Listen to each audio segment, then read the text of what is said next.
Pakitaas ang kamay ng natutuwa dito.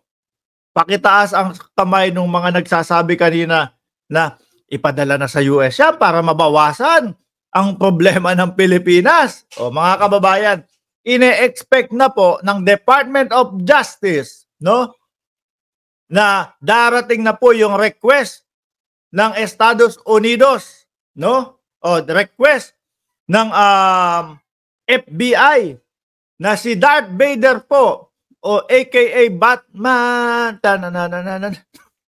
Ano ba itsura mo, Jack Gibbs? Kung ano-ano ginawa mo sa itsura mo. Oh.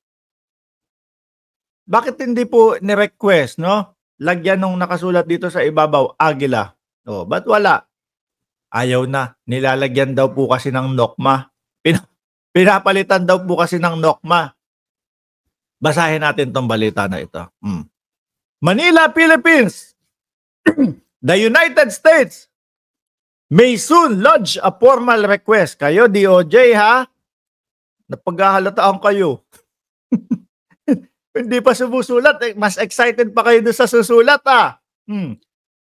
The United States may soon lodge a formal request for the Philippines to turn over wanted sex trafficker Apollo Kibuloy, a Justice Department official said on Friday, September 13. Kibuloy, who recently surrendered. Konti na lang. Mga DDS lang ang naniniwala dyan. Sabi nga po ni General Torre, mga kababayan. Si Kibuloy daw po ay wala, nakubkub na. Formality na lang yung surrender nilang nalalaman. Salamat po, Ma'am Myra Star, sa inyong super sticker. Tuloy. Kibuloy, who recently surrendered after a 2 weeks manhunt by authorities, is facing child abuse and human trafficking charge in the Philippines. He is also facing sex trafficking and cash smuggling. Aba, madami talaga. By authority is, He is facing sex trafficking and cash smuggling charges in the US and has been wanted by the Federal Bureau of Investigation since 2021. Aba, Kibbs, bakit hindi mo kausapin si Maharlika? Natandaan niyo po, mga bossing, yung isang vlog ni Maharlika, sabi nun, pumunta po ako dito sa FBI. Kasi po, isinumbong ko po yung mga kalaban niya daw dito sa Pilipinas. Sabi may uncle daw siya doon, may uncle o kaibigan sa FBI at ipinalista na daw po ang pangalan. Kamukat-mukat mo si Maharlika, natambakan ng kaso. Diba? Natambakan po ng kaso ng iba't ibang mga pribadong individual ho. Sabi dito, as of now, we have not yet received an extradition request. However, Secretary Jesus Crispin Remulla is aware that an official request from the United States is on its way. Ayan, padating na po. No? DOJ Undersecretary Nicolas T. said in mixed Filipino and in English in televised. Naku, pinaliwanag pa kung paano pagkakasabi. Ito. The Philippine government will have to scrutinize if the case involved an offense covered by the country's extradition treaty with the U.S. If it does, a case will be filed at a regional trial court where it will determine if Pastor Kibuloy should be extradited. May mga nagtatanong ho, mga kababayan, anong pinagsasasabi nyo ng mga sumusuporta sa gobyerno ng mga vlogger na may extradite o merong treaty ang US at ang Pilipinas? Sabi dito, extradition process.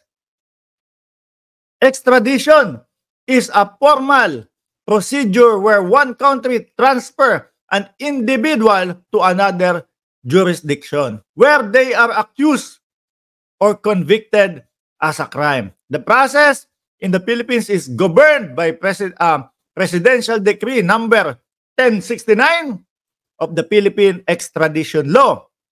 Sabi pa dito, as explained by Solicitor General Menardo Guevara, under our extradition treaties, a formal request through diplomatic channel is required to trigger the process.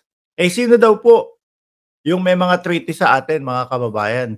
Australia, Canada, China, Hong Kong, India, Indonesia. Ay, so kung sakali na wanted pala si Alice Guo, no, sa China, pwede din palang i-ano 'to, pwede din i-request ng China na kunin nila.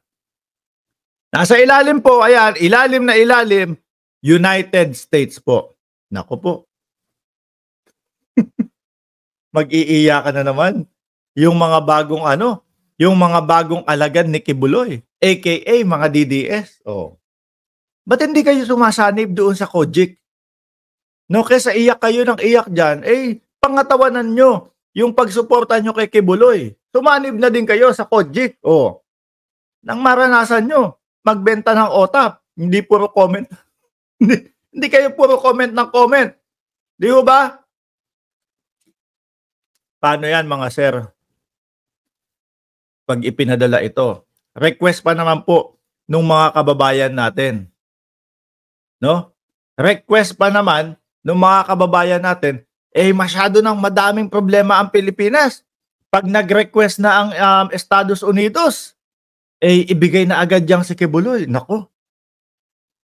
Ako parang sabi ko, eh since doon naman unang naging wanted si Kibuloy, parang oo nga. Para mabawasan na din yung problema ng Pilipinas. Eh doon na, siguro pati po yung si alias Amanda, matutuwa na din ho yun mga kababayan. Ano, pagka dinala na sa Estados Unidos yang si Kibuloy. Sabi ni Baba Yaga Wiki, magsusunog na naman ng gulong yung mga... Naku, subukan yung magsunog ng gulong dyan sa EDSA. Mukhang meron silang ginaganap na ano dyan sa EDSA. Ano tawag dito? Mimol malware. Iilan lang daw na naman po. Ano ya, araw-araw mimol malware? Mapapagod kayo niyan. Naku, si Ma'am Myra Star nagpapaulan ng superstar. Salamat po, madam. Lilipad na. Siguro po yung kapa ni Kibuloy, eh mas mapapadali po ang paglipad sa Estados Unidos kung gagamitin po yun. Sabi ni Tina B, ibigay na yan. Mas okay magpulot ng sabon sa US. Sabog, putok, putok ang wet packs niya doon. Eh, ikaw din, no? Baka hindi na makaramdam yan ng pag-uros nung pupo niya. Anyway, mga kababayan, pumunta tayo dito kay Roque. Mga bossing, nasan ba yung kay Roque? Roque! Yuhu! Nako matindi po ang sagutan dito.